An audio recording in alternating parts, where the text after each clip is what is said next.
రాయికల్ మండలంలో నిర్వహించిన ప్రజావాణి కార్యక్రమానికి ప్రజల నుంచి విశేష స్పందన లభించింది. ఎంపీడీఓ కార్యాలయంలో జరిగిన కార్యక్రమంలో మొత్తం 42 దరఖాస్తులు అందినట్లు ఎంపీడీఓ బింగి చిరంజీవి తెలిపారు. వచ్చిన దరఖాస్తులను వెంటనే ఆన్లైన్ ద్వారా నమోదు చేసి ప్రజలకు ఆన్లైన్ రసీదులను అందజేసినట్లు తెలిపారు.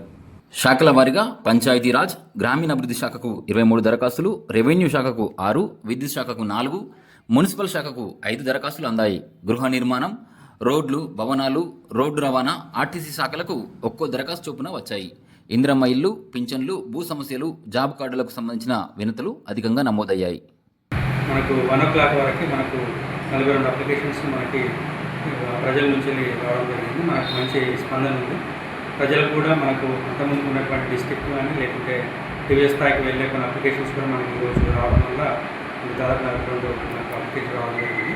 దీనికి సంబంధించి అన్ని అప్లికేషన్స్ కూడా ఆన్లైన్లో ఎంట్రీ చేసి ఎవరైతే అప్లికేషన్ గ్రీవెన్స్ ఇచ్చారో ఆ అప్లికెంట్కి మనము రసీదు ఇవ్వడం జరిగింది. కన్సర్న్ డిపార్ట్మెంట్ వాళ్ళకు కూడా అతి అప్లికేషన్ని ఫార్వర్డ్ చేయడం జరిగింది. వాళ్ళకు నిర్దిష్టమైనటువంటి టైం ప్రకారం డిపార్ట్మెంట్ వాళ్ళు సంబంధించిన యాక్షన్ తీసుకొని దాన్ని కూడా ఆన్లైన్లో పొందుపరచడానికి ఆదేశాలు ఇవ్వడం జరిగింది. ప్రజలు కూడా ఈ అవకాశాన్ని, ప్రభుత్వం కల్పించినటువంటి అవకాశాన్ని ప్రతి సోమవారం రోజు కూడా 10 గంటల నుండి 1 గంట వరకు ఉపయోగించుకోవాలని కోరడం జరుగుతుంది. ధన్యవాదాలు. Thank you sir.